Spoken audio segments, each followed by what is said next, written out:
So to start with, if you can just sit comfortably, and you're welcome to either close your eyes or turn your gaze inwardly. And welcome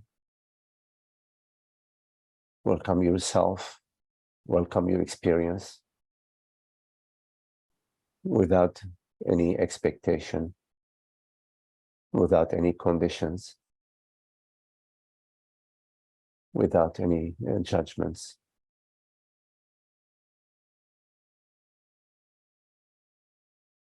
Simply be this welcoming presence.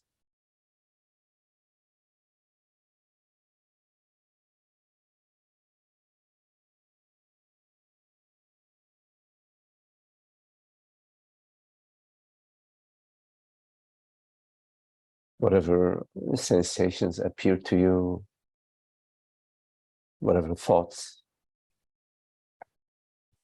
perceptions appear to you, simply be.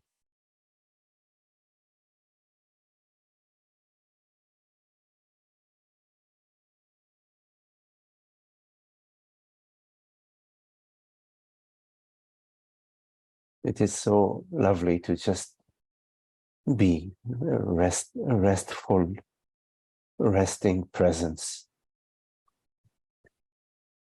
without any need to know what you are, without the need to figure anything out.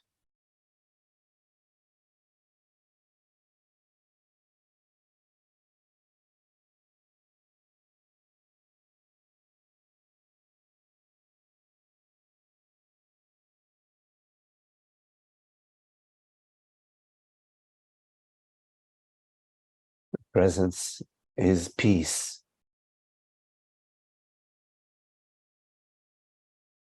Universal peace that we know as simply being.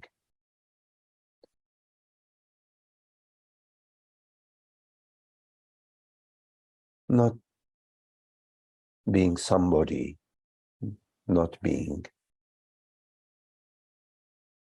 someone good or bad, but the simplicity of being, the ease, effortless being.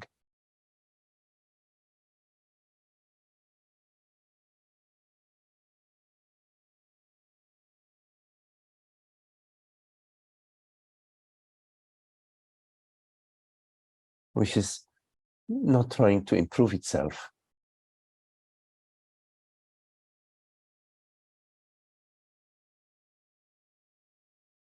or to solve any problems.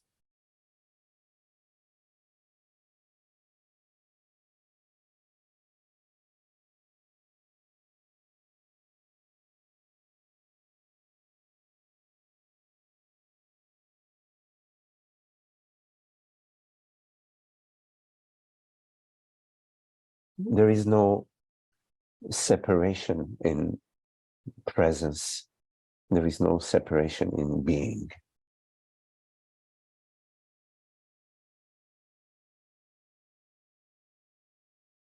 There is no me and you.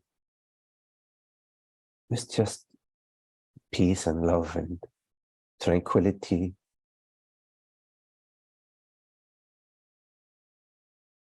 No effort.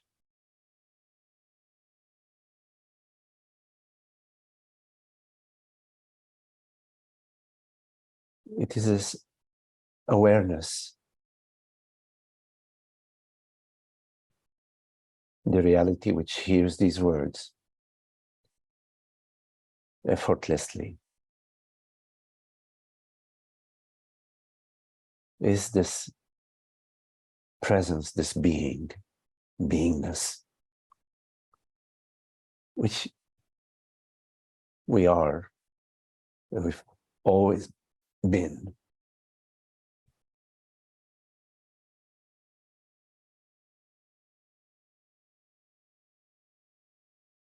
It is within this effortless presence that sounds appear, thoughts appear, bodily sensations appear. Within this transparent presence.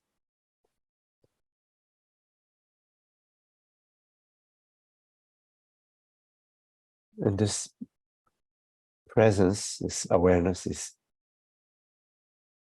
always there, does not come and go, in spite of appearances appear and disappear.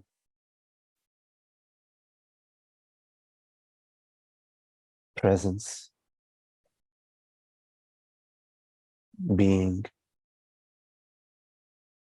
neither appears nor disappears.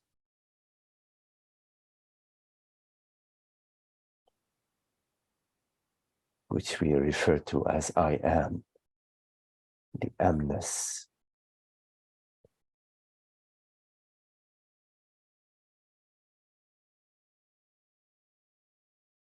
And this amness knows it is. I am, and I know that I am.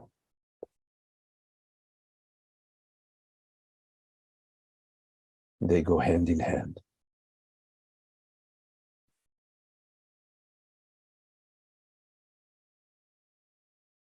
There is no disturbance in the ocean.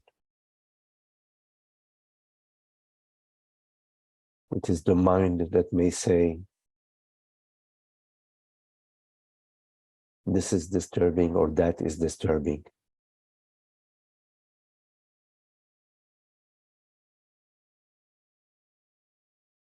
But presence, awareness is not disturbed and not disturbable.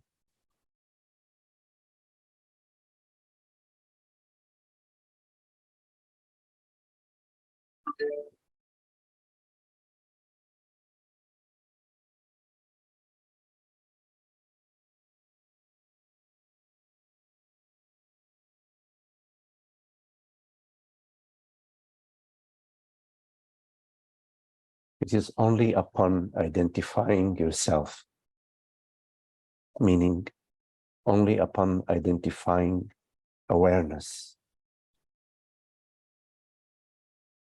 as being a separate, limited entity.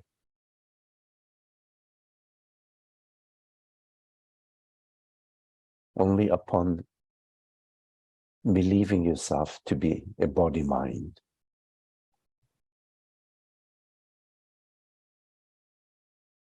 Will you experience the sense of limitation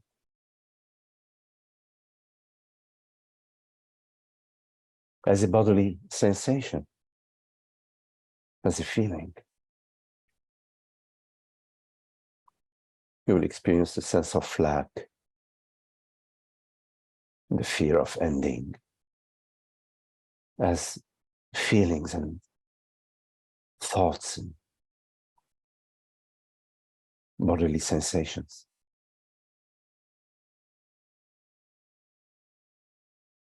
But that which perceives the bodily sensation is not a sensation.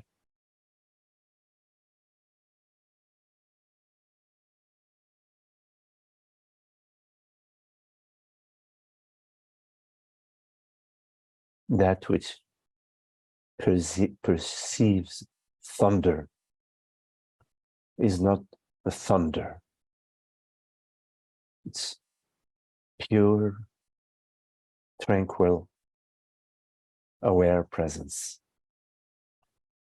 which perceives feelings and emotions.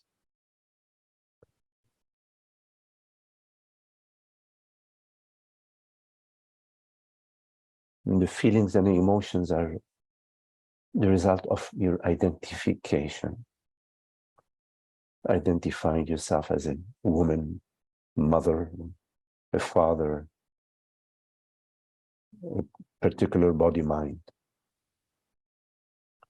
identifying yourself with certain images.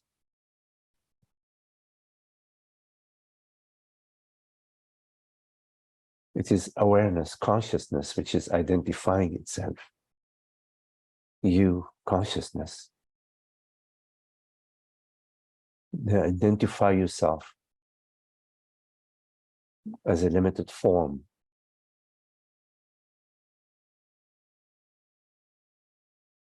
When you experience disturbance,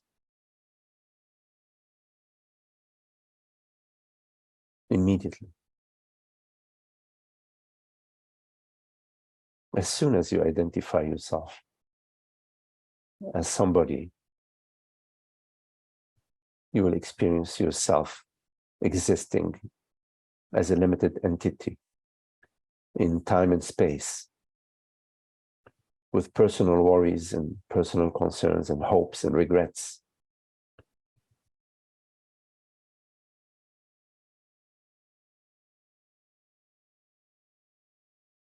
The mind becomes confused by the belief that it is somebody.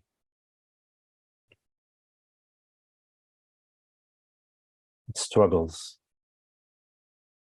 internally, struggles with itself.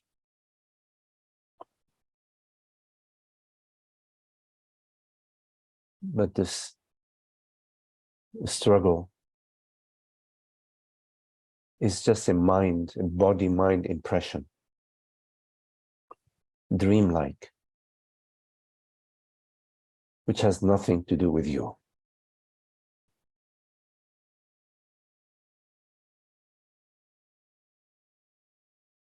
Because you are not an entity, in spite of the body having particular characteristics and particular limitations.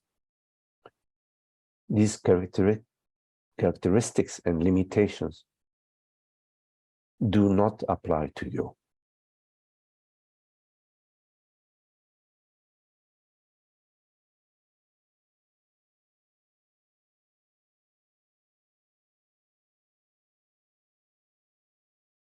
So it is you as consciousness that creates a sense of limitation, creates inner demons and inner angels, all of which are fiction, the illusion occurring in the mind.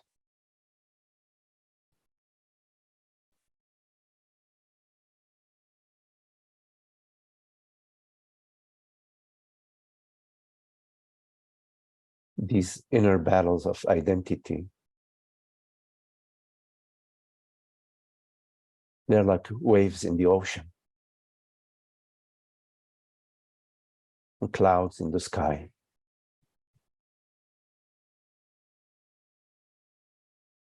The ocean is unaffected, except when you identify yourself with particular waves. Then you experience the impression that something is happening to you, the ocean.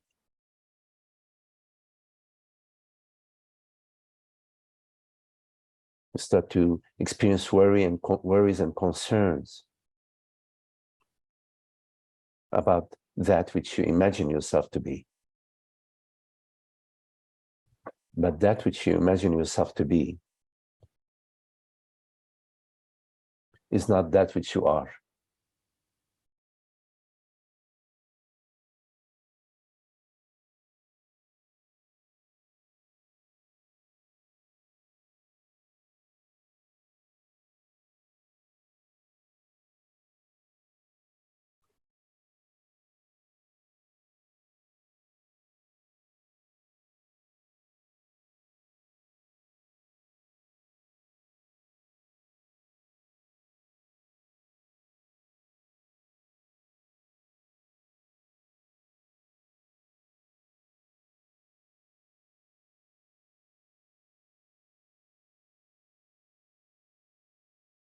no matter what you imagine yourself to be. You don't need it.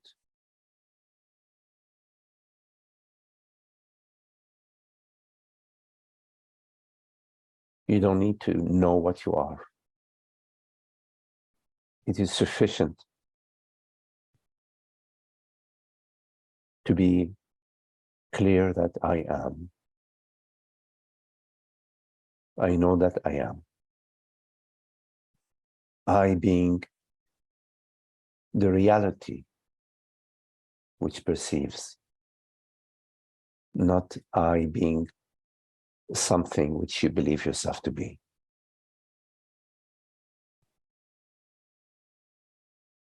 So you can invite yourself to remain unknowing, to be unknowing, to be not knowing of that which you are.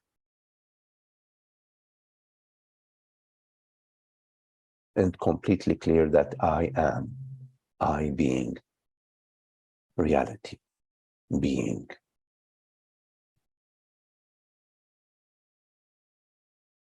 And to live as best you can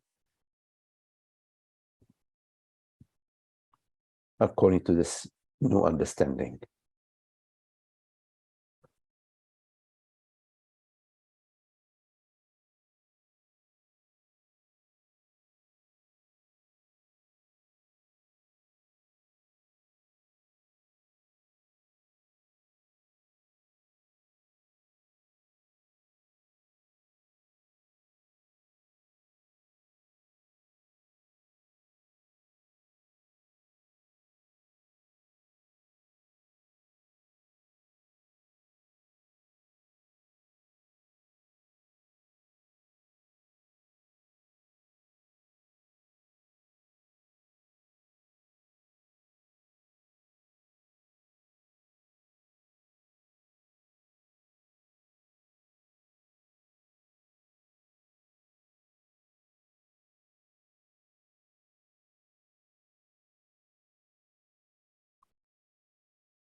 Okay, if you have any questions, you're welcome to unmute yourself.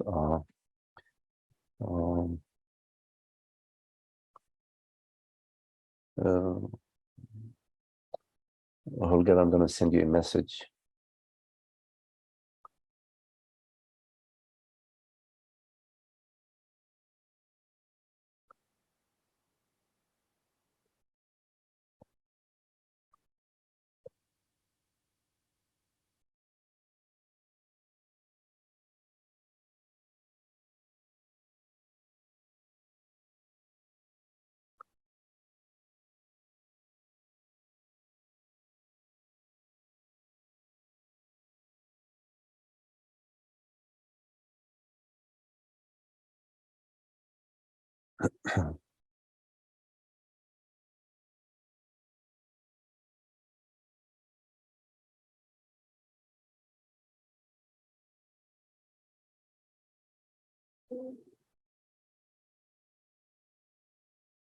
Holger, you got my message? Yes? Okay, okay.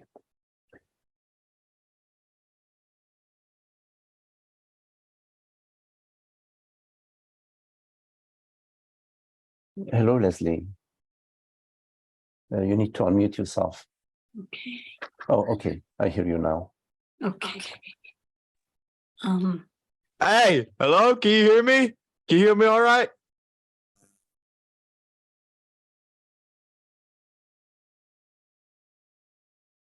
Okay, sorry about that, Leslie. Yes, go ahead. Okay. I think that was Ron, and he did have his hand up before I did. Yes, but I have questions about who Ron is, so don't worry about it. Okay. Okay. So, well, thank you, Magdi, for a beautiful meditation. I wanted to ask you about something that I read that you wrote. And I've just been thinking about it a lot since I read it. And you said that everything is God. Everything that happens is God. Yes.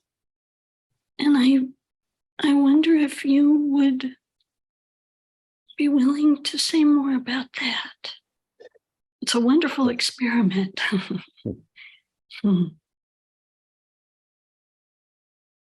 I'd like to have it be more than an experiment. Yes, yes.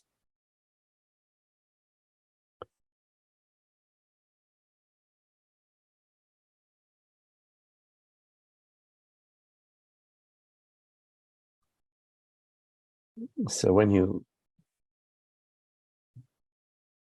take a look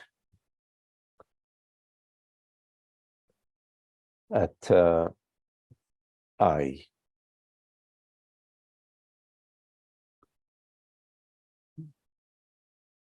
meaning I is whatever it is right now that perceives this perception, yes?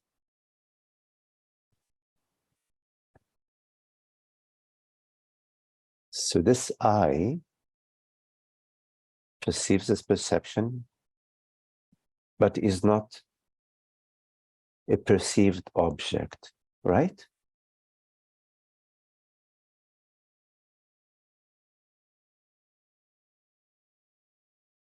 And this I perceives, meaning is aware, and knows that it's aware. I know I'm aware. I am aware, yes. And I know I'm aware. I perceive perceptions, I perceive bodily sensations, I perceive thoughts, meaning thoughts, perceptions, and bodily sensations appear within I, within awareness.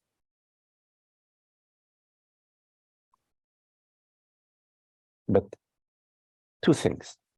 First, this awareness, whatever the reality that perceives right now, is not a female or a male awareness. It's not a big or a small awareness. It's not awareness that's located in this corner or located in that corner or located behind my eyes or located inside my brain or located. It's no location. So this awareness, which is undeniable,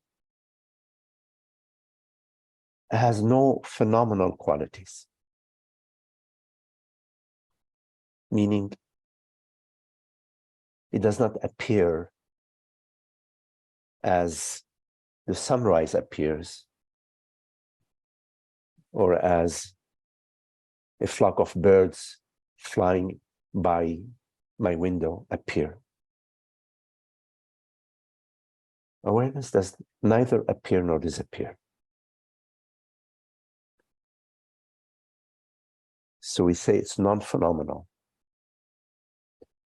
meaning it does not belong to anybody.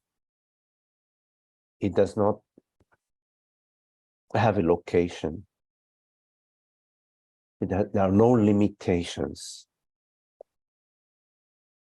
to awareness. Now, keep in mind, we're not talking about some concept of awareness. We're talking about the reality which right now perceives.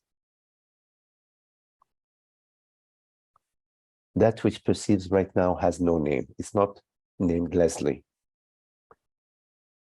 Leslie is the name of the body. Mom and dad, they loved their little girl, and they called that little baby Leslie. That Leslie is the name of the body, which we perceive. We perceive the body, mind named Leslie, in the mirror or via images. But that which perceives in this moment and every moment has no name, no age, no gender, no form, no shape, no location.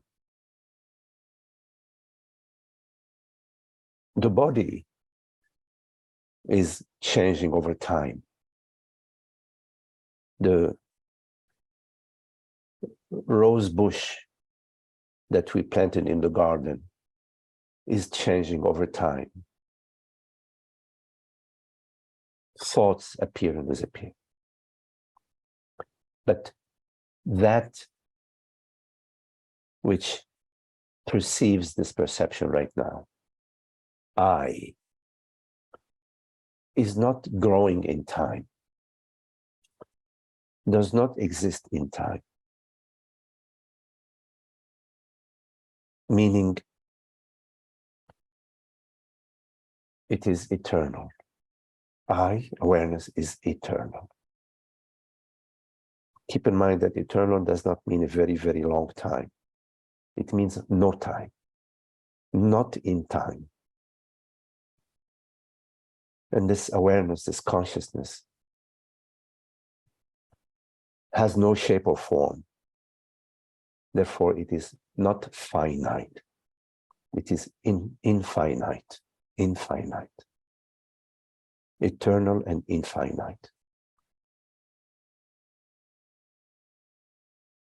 Now, we use the term God for this awareness, in that there is no other consciousness, there is no other awareness.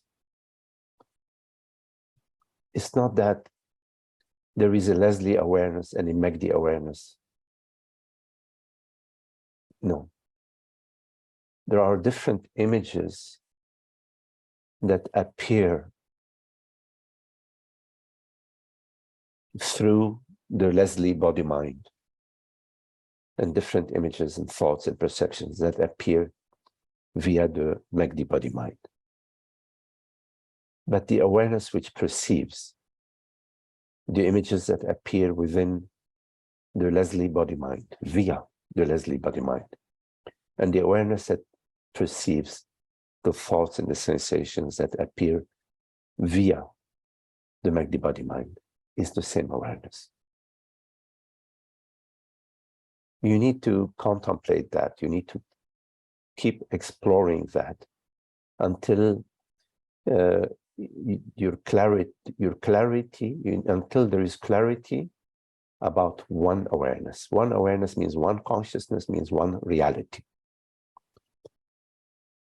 We use the term awareness, consciousness, and reality synonymously because there is one reality. We know that intuitively, that there is one reality, which in religious term we say God. There is one reality. And the reality in our experience is not our thoughts, is not our memories, is not our body. The reality in our experience is consciousness. That which does not change across time and space. It's the same awareness that perceived the thought that appeared 10 minutes ago, and the same awareness that perceives the thought that's appearing right now. So consciousness / God is one reality. And the reality, and that reality is our experience of consciousness. Because consciousness is not a concept. It is our direct experience as I am conscious. Now, you asked about everything is God. So in our experience, there is consciousness, awareness, which is invisible, which is non-phenomenal, which we discussed for a minute now. And also in our experience, there is what we refer to as phenomenal. There are perceptions. Right now you're perceiving this perception. There are sensations. There is a sensation of your feet on the ground. the breathing, the breath, the sensation of your back against the seat. And also in your experience, there are thoughts that appear. Images, memories, thoughts that appear.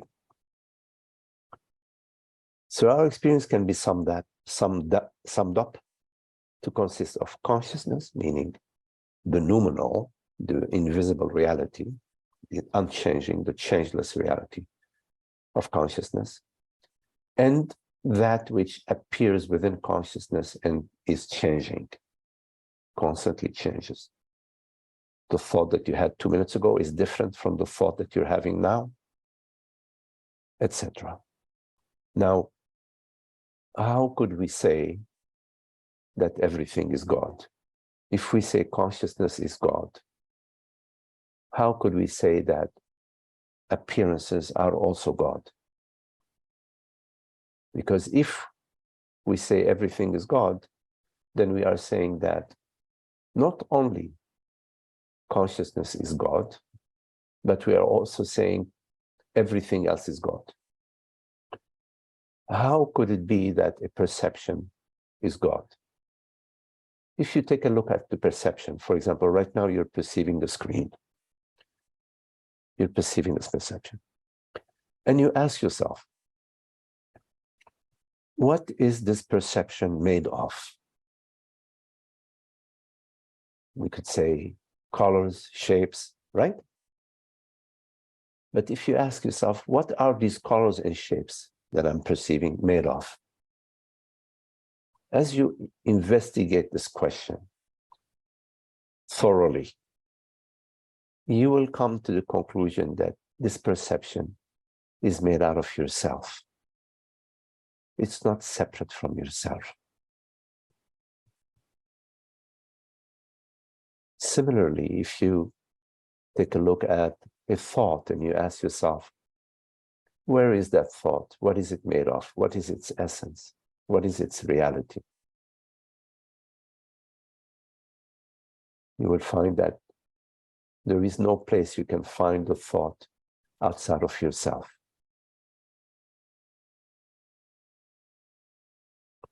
This is why Advaita means non-duality. Non-duality means there is no duality between the world, body, mind, and consciousness. No duality. They're one. Everything is God. All is God. There is only God. One without a second. We are God. I am God. All is God. There is but God. In knowing God, I know myself. In God, in me knowing myself, God is knowing itself.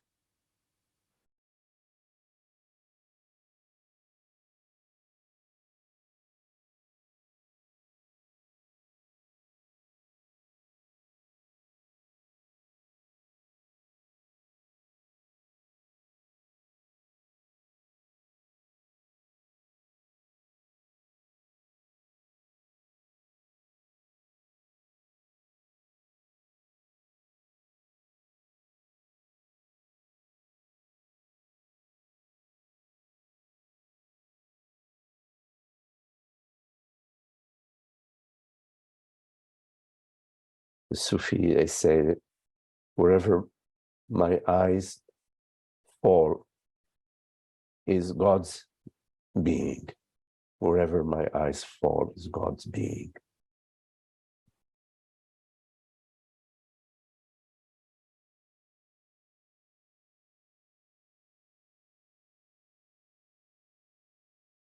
The core understanding is about what I refers to in your experience. Not what you imagine I is, not what you believe I is, not what you feel I is, but in your direct experience, this moment, I is not a body-mind. I is this knowingness, this awareness, this beingness, this transparent, aware presence.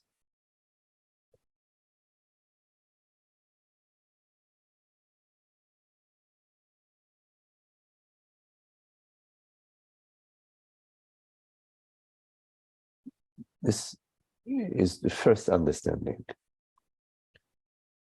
And that this I is noumenal, meaning it is non-phenomenal. It has no location, no physical characteristics, no beginning and ending,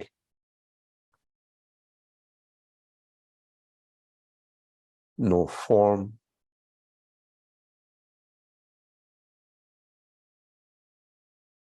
And that this I is what you refer to as awareness or consciousness, is the reality, that which is unchanging.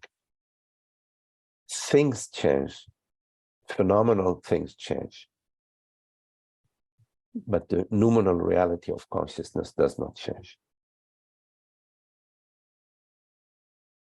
So you need to come to that understanding and to embody this understanding, to rather than feel or then rely on feelings to tell you, I am happy Leslie, I am depressed Leslie, I am upset Leslie, I am happy Leslie, instead of relying on your feelings, which feelings appear to you, they're appearances, and whatever appears disappears. Rather than relying on feelings to define yourself, recognize yourself to be this transparent, aware presence, to which and within which feelings may appear and disappear.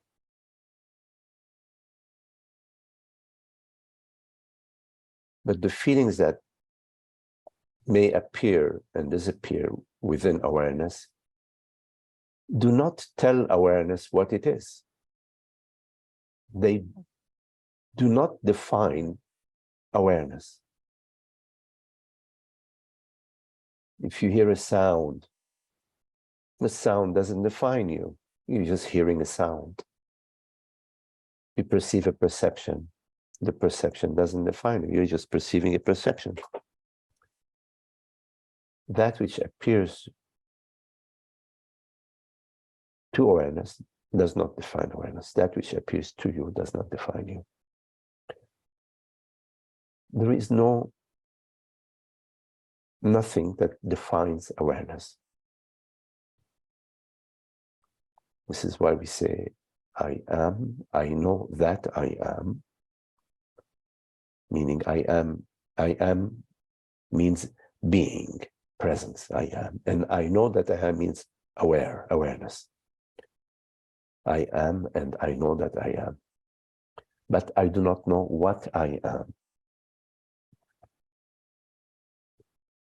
Nor do I need to know what I am.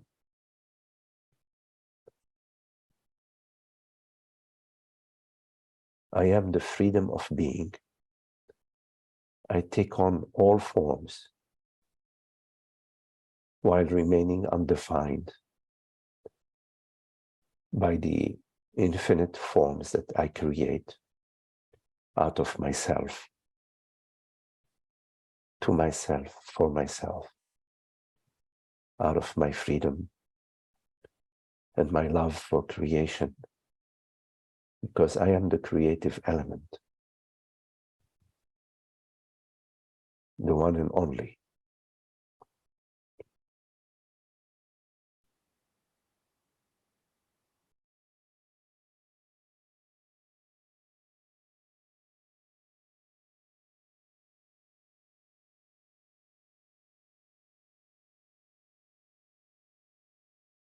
everything is myself,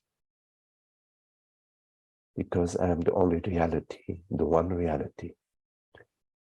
I am the reality of all things. Being the reality, I create them, perceive them, and dissolve them within myself and out of myself.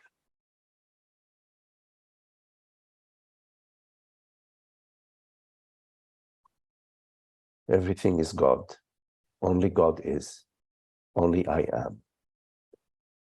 Universal being, which we could say we all are as one. The multiplicity refers to the unicity.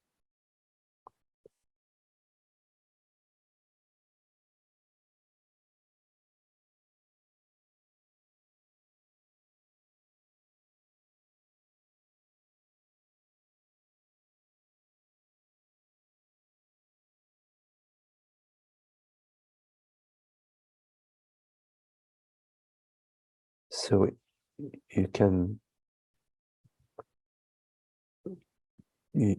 relax your body, mind, internally relax your body. You notice, if you notice any form of resistance or contraction, just gently invite it to relax, to surrender, to dissolve into presence.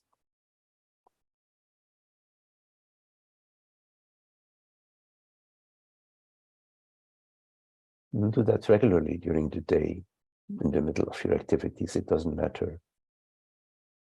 Because consciousness is complete relaxation. It's in the midst of activity, it is the complete stillness.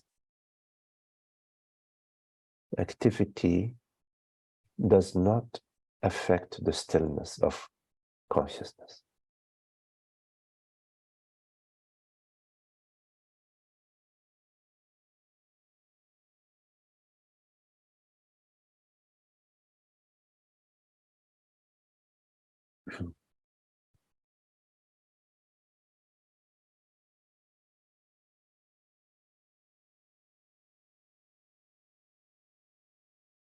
Where are you, Leslie? Where do you live?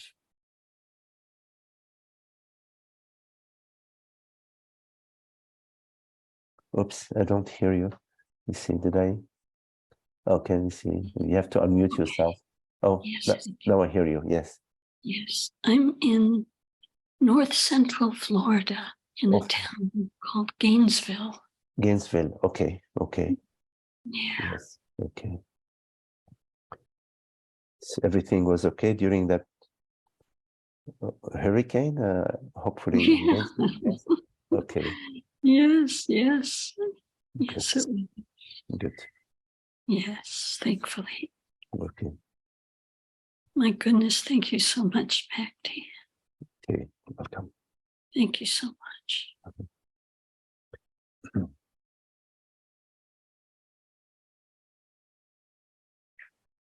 Any questions?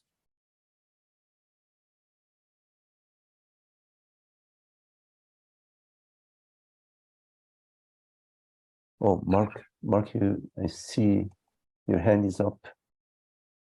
I'm trying to get the video back. Oh, okay. I hear you. Okay, I've tried to get the video to come back. Host has stopped it, it says. Okay. That's all right. Shall I go ahead? Yes, if you can speak slightly louder. Okay. Well, I don't know that I have I don't know that I've narrowed it down to a particular question, but what was kind of what I thought, what I'd like to kick around a little, as recently in a meditation, I was starting to see what I'll call, I don't know, gradations of karma. I'll call it karma. I think that, and maybe this is, you could probably help me clear this up a bit. So identification. So if there's identification with this individual body mind, then to me that's like a level, degree of karma. If Mhm. there's identification with a particular group, then that's like a group karma. And if there's identification with a broader group, that's like a nation or whatever. Yeah, And so I'm using the word karma. I hope I'm not too that's far. that's okay. All right.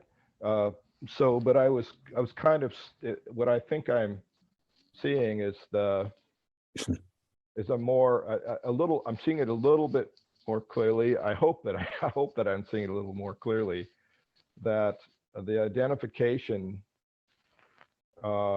is maybe the foundation of karma, and that's probably as close as I can get to what's rattling around in my head. Yeah. Oh, there you are. Yes. Okay. Hello, Mark. Yes. Yes. Okay. Yeah, that's a good, observation, that identification is what leads to any sense of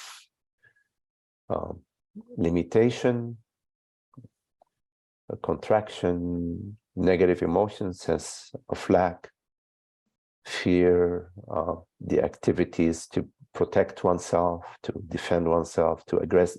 I'm not talking about on the biological level. Of course, if a lion coming at you, you're going to defend yourself whichever way you can, or run as fast as you can.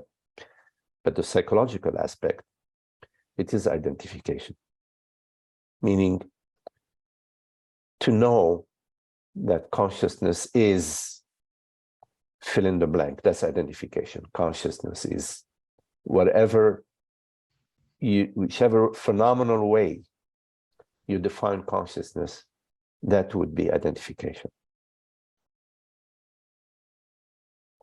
If you define consciousness as a body-mind, if you define consciousness as a soul inhabiting my brain that's going to transmute from body to body, whichever phenomenal way you define consciousness is a form of identification, a karmic form. Yes, you could say, using the word karma. And we can use identification as much clearer than, because karma is interpreted in so many different ways. And the thing is, identification is an add-on. Consciousness doesn't need to define itself in order for the world body mind to operate. It only defines itself in order to experience the sense of limitation, the sense of lack, the negative emotions of fear, and to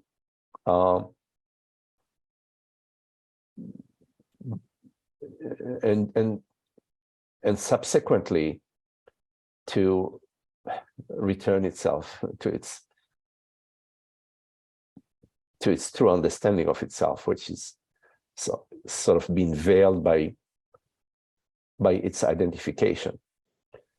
So you, as consciousness, you don't need to identify yourself as Mark. Of course, there is Mark the body mind, like you take care of your car, you take care of your motorcycle, you take care of your bank account, you take care of Mark the body mind. You feed it, you give it rest. You don't need to identify yourself.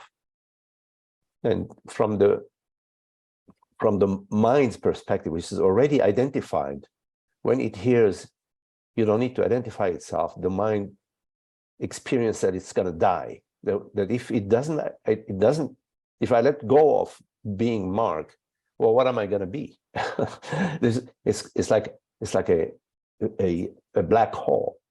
But awareness is not a black hole. Consciousness is not a black hole. Consciousness is creative. It's peace, it's love, it's joy, it's freedom. So, but the identified aspect of the mind perceives letting go of identification as a sort of a death. That's why in some scriptures they say, that the personal self has to not just be wounded, but it has to be killed. It sounds so violent, but there isn't a real killing. It's just the identification, believing yourself to be a unicorn. So you realize, oh, gee, I'm not a unicorn. The unicorn dies, but it's not a real. It's not as gory as it sounds. And all our life, we've been living under the belief that I need to be Mark. I need to be good Mark, a better Mark, improving. I need to be Mark. I am Mark. I have to stick on to Mark and do my best to improve Mark and do the Mark show as best as I can. And that's what life is about. Completely overlooks the understanding about consciousness up to now. I mean, until we hear God's whisper, we are in ignorance, and we're struggling with the ghosts that we've created, that we've identified ourselves with. We're struggling to put all sorts of lipstick on that ghost and make it look so good,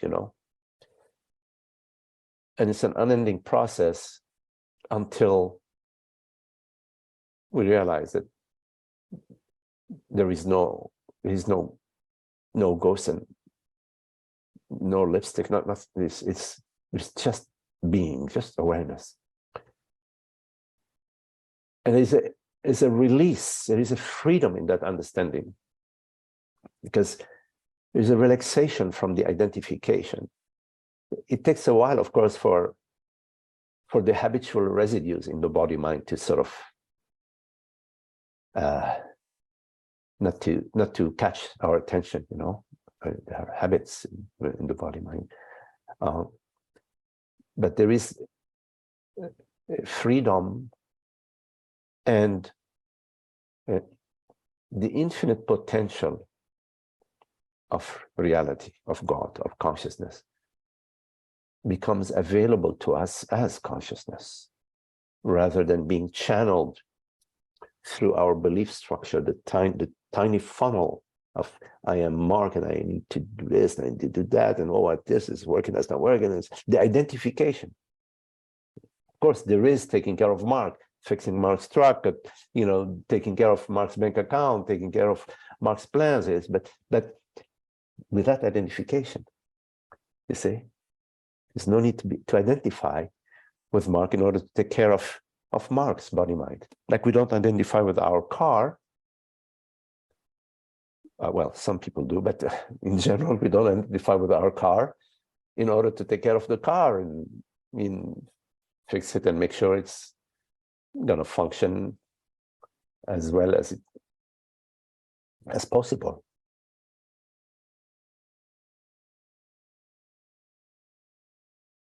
So, in terms of identification, whenever the thought I arises,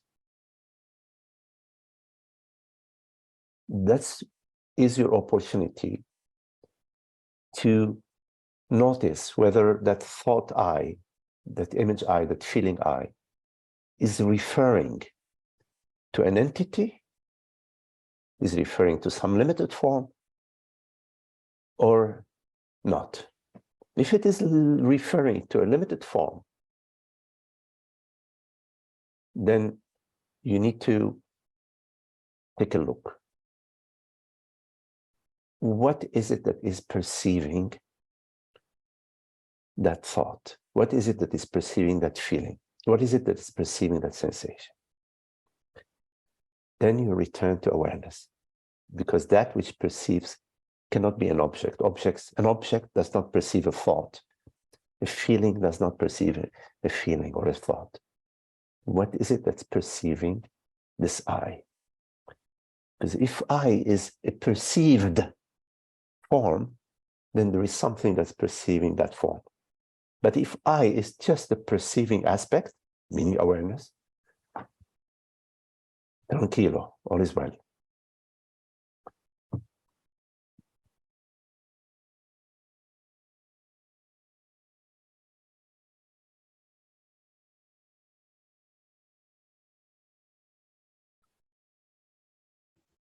Okay. Very, thank you, Magnus. Okay, Yeah, very, all right. very good. Thank Wonderful. Where are you now? Where are you? Are you you. Some more in out adventure. of the woods? Well, I'm metaphorically no, literally yes. Uh-huh. Okay. So I'm currently near Sacramento in a motel. Okay. Yeah. Waiting for a auto appointment on Monday to get the rest of the things done for my vehicle, and Okay. then I'm going to take a shot. I'm going to look at Temecula. I'm going to look at seeing what I might be able to find there in terms of connecting with the community there in a constructive way. Yeah. Yeah. And so I might do that next week. I may. Okay. Well, let me know if you come down, so I can hook you up. Very. Thank you, Magni. All right, Mark. Okay. Okay.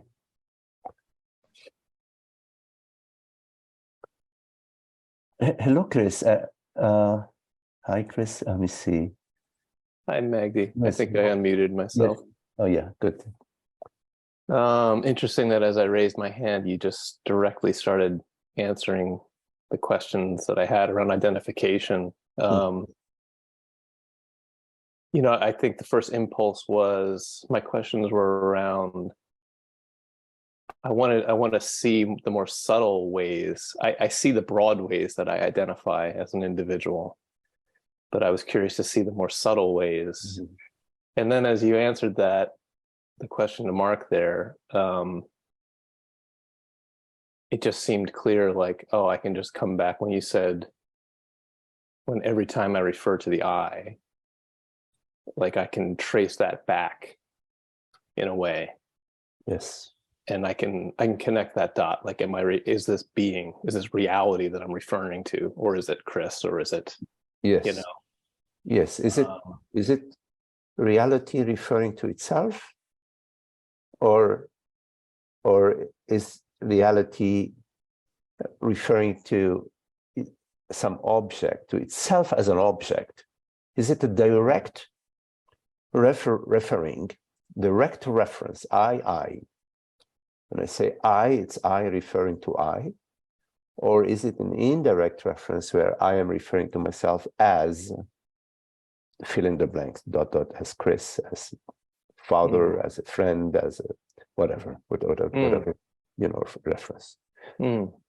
So this is subtle, right? I mean, because this goes to the level of less intellectual and more feeling based, it seems. So Yes. my intuition is a little like, just go right back to being. Well, at the feeling level, is it a clear field? It's clear psychological field, or is there some disturbance in the field? Now, there is a difference between a disturbance in the space. For example, the car is not working. You know, that's it. That's an arising in the space. Oh, we have to call AAA to get towed or whatever. You know, I'm stranded on the side of the road. That's a disturbance in the space, which is it has a practical solution to it. Once you apply the solution, that problem is resolved. Like I said, the battery has been changed. Now the car is running. Boom. End of story. So is there a disturbance in the space, or is it a disturbance in being? You know, at the feeling level. You know, at the feeling level, at the psychological level, at the body, at the feeling level. Is there a disturbance? Then we are very curious. This is very important, to be very curious, interested, let's say, interested in these disturbances, because these disturbances will lead you, they'll be your path to seeing where you are still identified, where you are still holding on to something that you feel is really important. And I don't mean in a practical sense. Of course, in a practical sense, it's important for you to hold on to the good battery and to discard the bad battery. But I'm talking at the psychological level. What are you holding on as some form of identity? Whether it's family, it's whatever, the body, whatever it is that you're holding on to. So yes, so at the feeling level, you have a lot of, you have open field of, an open field to notice if there is any psychological disturbance. It always refers to a personal identification of some form or the other. You don't need to know what form of identification it is, but simply to know that there is some identification and that you are that which perceives. You are the reality which is perceiving the sensation, which is perceiving the thought, which is perceiving the belief. There is a reality, and this reality is I, which perceives. Now, there are also within the body habitual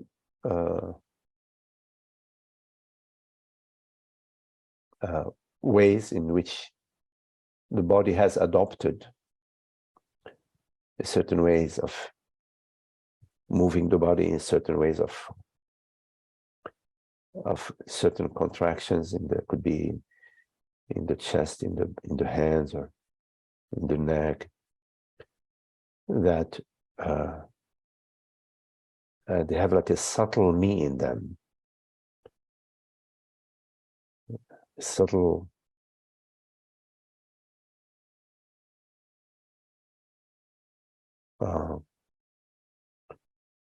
it's more microscopic. It's a microscopic level of in which some identification is in the body, certain twitches of the body. Sometimes people move their foot, they move their foot, or they're moving their hand. I know somebody who all the time move their finger like that, they move their finger like that. It's like the mind trying to remind itself, I'm here, this is me, this is me. I mean, that's the way it ends up being. Yes, yes, interesting interpretation. Yeah. Not for me to say. Hmm. So with those, again, just noticing, that seems to be the key. Yeah, is noticing, it's I'm not that, I'm seeing it. Yeah, yes, but also your interest and your love is for truth and for love and for happiness. Yeah. Happiness is not personal. Pleasure is personal, but happiness is not personal. Because your interest is in truth, and truth is not personal, it's universal. Because your interest is in truth, and your passion is for truth and for happiness. That will guide you. Okay. That'll guide you. Because the interest is in happiness, and there is no compromise in happiness. It's not like, okay, 3/4 or 90%. No. Yeah. I mean, I'm getting tastes of the thrill of things that just seem dead weight turning to be alive and lovely, and I mean, I'm not putting into words well, but like, yeah, I get it. It's it's just what a fun adventure. Yes. And we also sometimes we become interested in certain experience. So we say sometimes that consciousness is an experience, or happiness is an experience. We only say that just to say it's not a concept, that there is, it's alive, we need to welcome without judgment our experience just as it is. Complete welcoming without knowing, without condition. Because if we place any condition upon our experience, it's not real fully welcoming. It's welcoming as long as that, you know, that condition is fulfilled. There is also, so in welcoming, we avoid the falling into the trap of seeking states or certain body-mind experiences, certain states. So the mind can imagine a goal, you know. So when the mind imagines a goal, it's placing a condition. We are placing a condition upon our experience. So from ignorance, to be without a goal is like to be without meaning. You know, you need to have some goal, to have some meaning, to have some significance to yourself. But think about it this way. If consciousness had a goal, then it will be some limitation upon it. It has to get this goal. Consciousness, did you make it? When are you going to get to that goal? I mean, heck, we've been waiting for 50 million years, you know. Get to it. So it's quite different from the mind. You know, the mind thinks the goal is going to give it meaning. But from consciousness, it's complete absence of goal, which is its full meaning. Which is freedom, actually. When you contemplate freedom, freedom is freedom from any goals. Now, I don't mean that in life we live like a lemon. No, life is a celebration field. There are relative goals that we celebrate life. Go for trips and invite friends over. We learn some art, music, we try whatever, you know. But this is just in a playful. That's the play of consciousness. It's not a goal that consciousness has.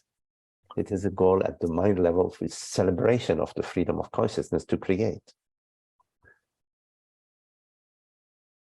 So in regards to bring that back to my personal experience, the feeling of peace in just being, as you were speaking to like the being attached to that, I don't feel attached to that now, but I could see how, yeah, I mean, there's a subtle like, oh, this is lovely.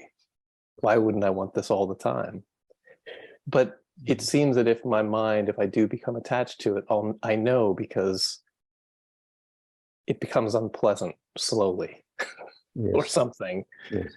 I don't know if I have a question there. I just wanted to bring it to this, you know, this direct experience of enjoying. Yes. We enjoy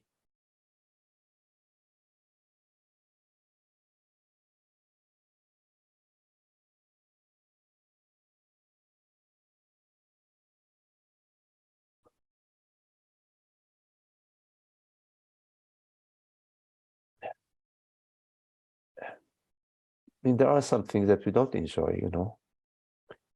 We don't enjoy maybe neighbors playing very loud music, like when you live in an apartment building. You don't enjoy that day. That's not your type of music, you know. Or they party late at night and disturb your sleep.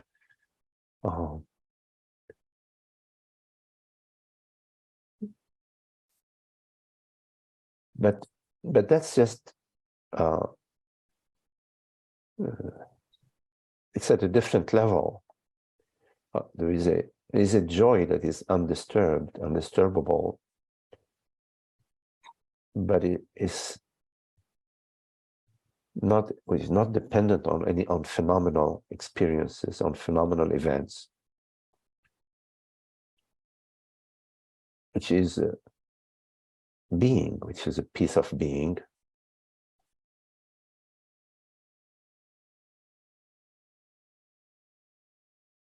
So it's like at the surface, there might be some waves, you know. Neighbors are playing loud music at midnight, you know. But as soon as you go just slightly below the surface, it's quiet and peaceful. Now this does not mean you're not going to pick up the phone and call the neighbors and tell them, please can you stop the music, I'm trying to sleep. Of course, you do that. That's at that level. At that level, you're dealing with things at that level. But you know your being as a peace. So there is a peace that is our knowingness or understanding about our true nature, about our universal being. This peace is the peace that cannot come and go, but only whenever you leave, you decide to leave whenever you decide to identify yourself, you become a subject and there are objects around you. When you move in that direction, then you're exercising your freedom and leaving the peace of being, the universal peace of being. You're leaving it in order to experience your personal identification, a personal identity.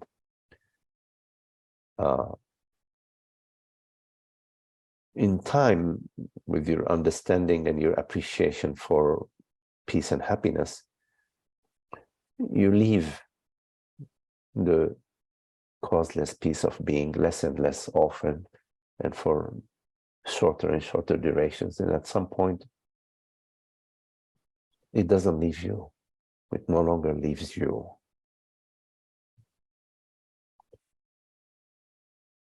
So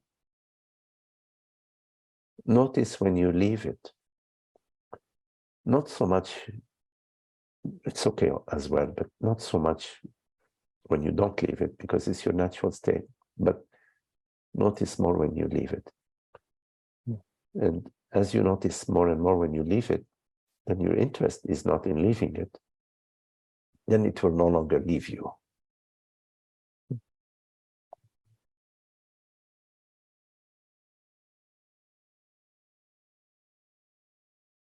Thank you, Magdi. Okay, Chris. Nice to see you. Nice to see you too.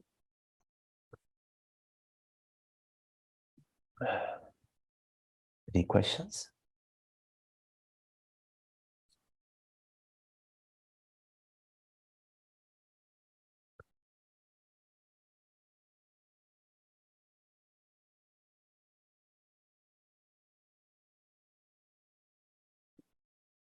Okay, well, it's very beautiful to be with you all. Chris, Leslie, Carol, Holger,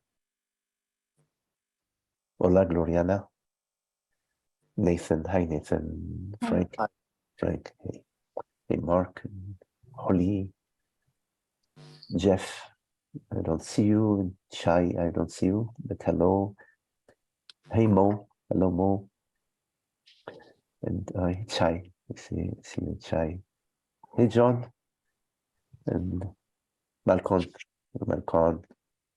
Magdi, thank you. Tats, my sweet Tara. Thank you all. Very lovely to be with you. I'm gonna leave the